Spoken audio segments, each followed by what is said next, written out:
Olá, eu sou Giovanni e junto com Eduardo Grazel, Luiz Felipe Cabral Lima e Sérgio Bonini, a gente forma o grupo 4. Eu vou apresentar como que instala o Minikube. O Minikube, só para contexto, é uma maneira simplificada de instalar para desenvolvimento ou aprendizagem o Kubernetes. A gente vai seguir a documentação oficial do Minikube. Eu vou acessar esse link. Esse aqui é o site oficial do Minikube. E aí eu vou instalar ele no Windows, nesse caso, mas não varia tanto assim entre sistemas operacionais. No caso eu vou escolher aqui o Windows, eu vou usar um exe, então eu vou clicar aqui para baixar. Vou executar o instalador. Ele vai aparecer essa mensagem, eu vou dizer para executar mesmo assim. Eu vou escolher o idioma, aceitar o termo de licença. E terminou, tá? Aí não é só isso, tá? Agora a gente vai ter que fazer outras coisinhas, então eu vou ter que adicionar o Minikube no path do Windows, então eu vou copiar esse comando aqui, vou clicar com o botão direito no menu iniciar, executar como administrador um terminal, né? E vou colar esse código aqui. Isso vai adicionar o path. Se eu abrir um novo terminal e digitar Minikube, tem que aparecer isso daqui, quer dizer que instalou com sucesso. Eu vou fechar. Agora eu tenho que instalar um driver. O que é o driver? Aqui ele dá o link para a página de drivers, mas o Minikube ele simula um cluster de máquinas. E aí ele usa alguma tecnologia de base para instalar, para executar essas máquinas. Ele pode ser o Hyper-V, que é um sistema de virtualização da Microsoft, ou pode ser o Docker, dependendo da plataforma varia. No caso eu vou mostrar com Docker, porque o Docker ele tem todas as plataformas. E no caso especial do Windows, ele é preferido, né? E o Hyper-V só funciona em Windows Enterprise Pro Education. Então, se você usar o Windows Home, não vai funcionar. Então, o Docker ele é compatível no Windows Home. Então, para fazer isso, eu vou ter que instalar o Docker na minha máquina se ele não tiver. Então, eu vou procurar Docker no Google. Eu vou clicar aqui para baixar o download, escolho a minha plataforma, no caso é o Windows. E agora tá baixando o instalador do Minikube. Do Minikube não, do Docker. Continuando, eu vou executar o instalador do Docker. Eu aceito. E aí é só esperar. Eu vou deixar as configurações padrões e clicar para instalar. Agora ele vai instalar o Docker. A instalação terminou. Agora eu clico em Close, executo o Docker.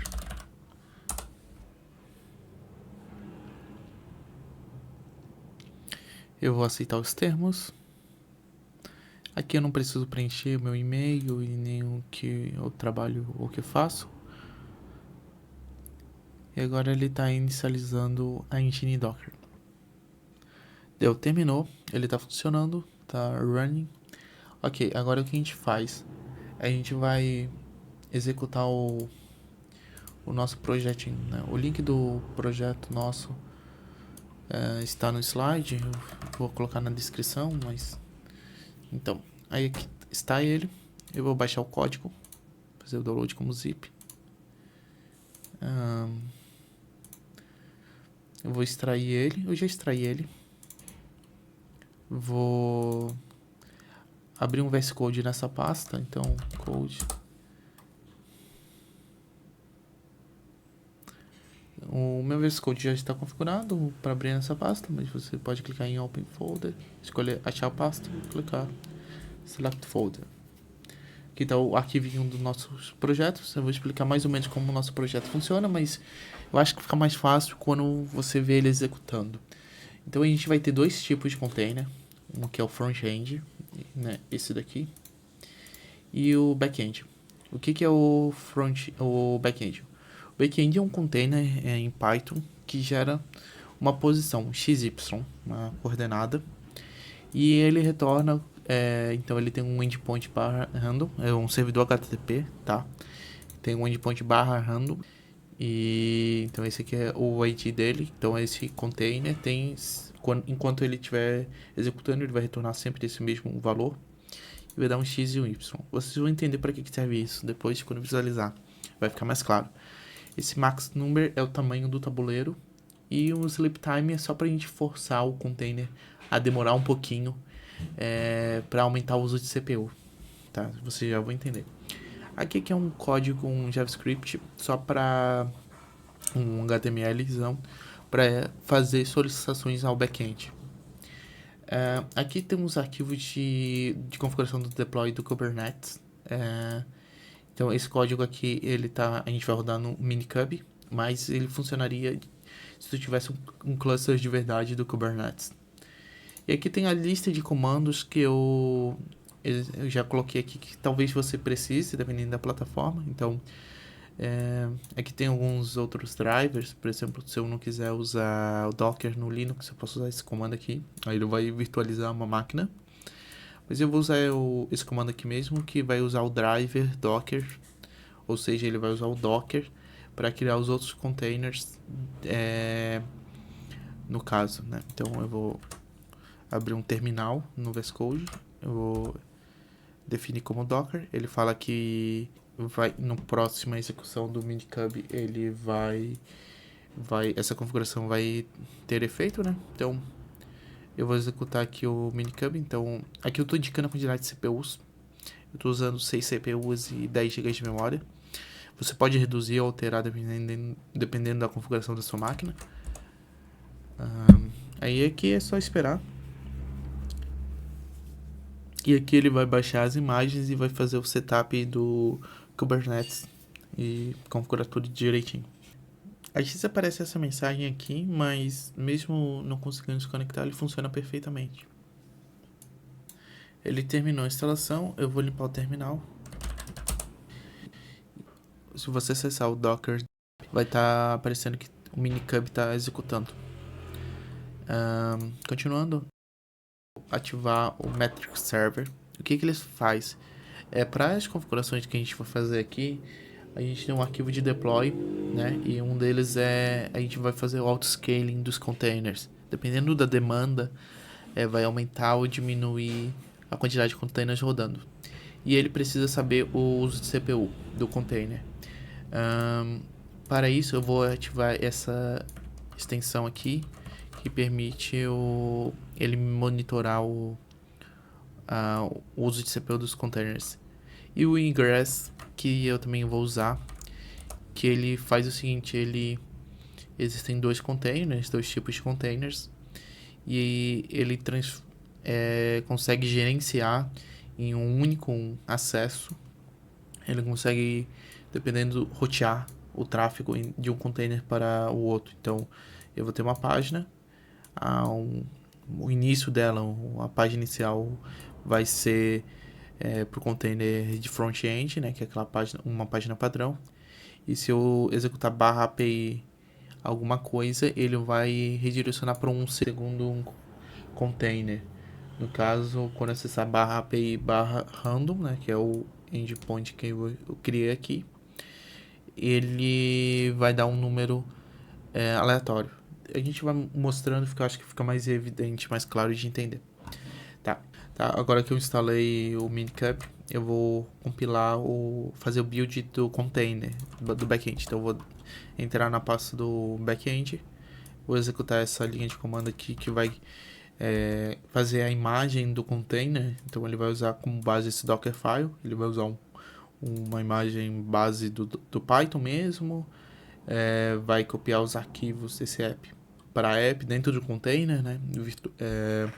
Instalar esses pacotes que eu preciso.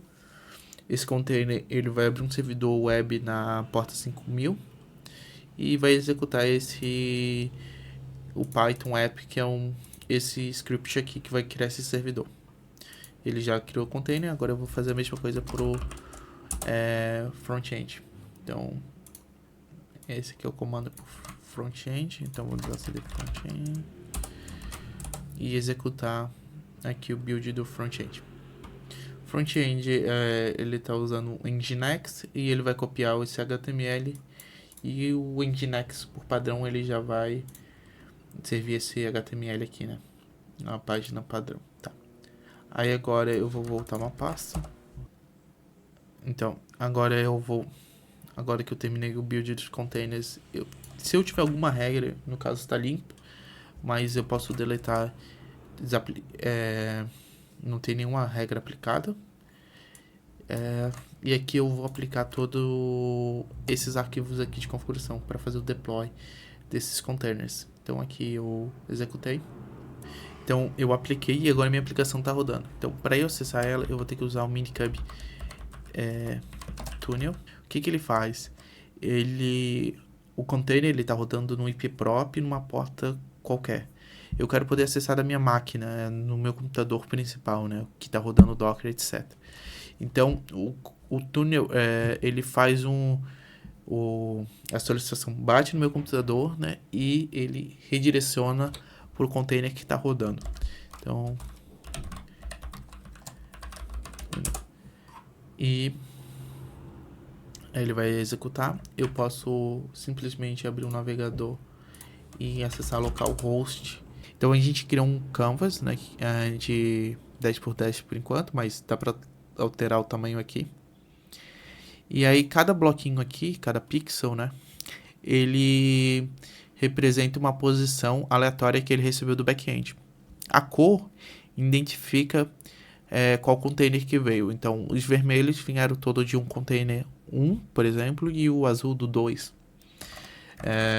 Só recapitulando, no código do back-end ele manda um ID, né, que serve para identificar a cor, e um XY aleatório. Esse XY é plotado aqui, né? No deployment do back-end, aqui a gente tem dizendo que vai ter de início dois containers rodando. Eu posso executar um comando aqui que é kubectl get hpa, e ele vai dizer que o target é 50%, ou seja, ele tenta manter o uso de CPU em 50%, e que atualmente tem, no mínimo é 2, né? O máximo é 10, e atualmente tem 2 containers rodando. Você pode mudar a configuração, e esse arquivo até que é intuitivo de entender, né? Aqui, então ele vai tentar usar o CPU como métrica para saber a quantidade de container, fazer o auto-scaling do container, então ele tenta manter em 50%.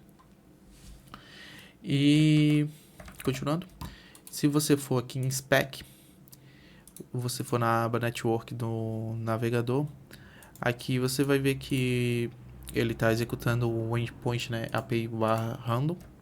Outra coisa, a gente pode aumentar aqui o sleep time. O sleep time vai fazer com que o container demore 1 segundo, por exemplo, antes de responder.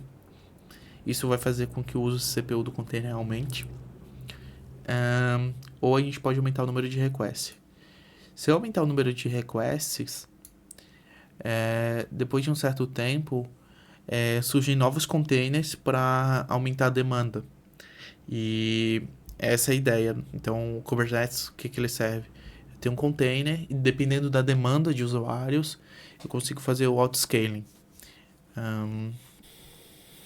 Outra coisa que talvez seja legal é mostrar o dashboard do Kubernetes. Então, Minikube dashboard, eu consigo executar, ver como que está acontecendo, né? O que está acontecendo nos meus containers, no meu cluster. Aqui eu tenho o uso de CPU de cada container, de cada pod, né? Eu tenho uso de memória, eu consigo visualizar, por exemplo, o IP do ingress, as rotas, quais rotas ele tem, para onde que vai, para qual service.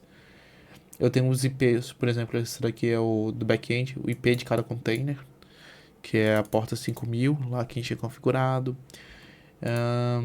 Isso também vale para o front-end, que é a porta 80 que a gente escolheu.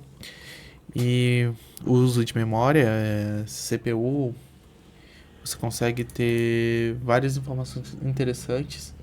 Uma dashboard bem completa, e eu usei bastante para fazer esse projetinho funcionar, ver por que não está funcionando, o que está acontecendo, e é bem interessante. Espero que vocês gostem e tenham conseguido executar o Kubernetes na máquina de vocês. Se vocês tiverem alguma dúvida, algum problema e quiserem conversar com a gente é o grupo 4. A gente tentou mostrar uma das principais funcionalidades do Kubernetes, que é o autoscaling, dependendo da demanda de containers de uso. E é isso.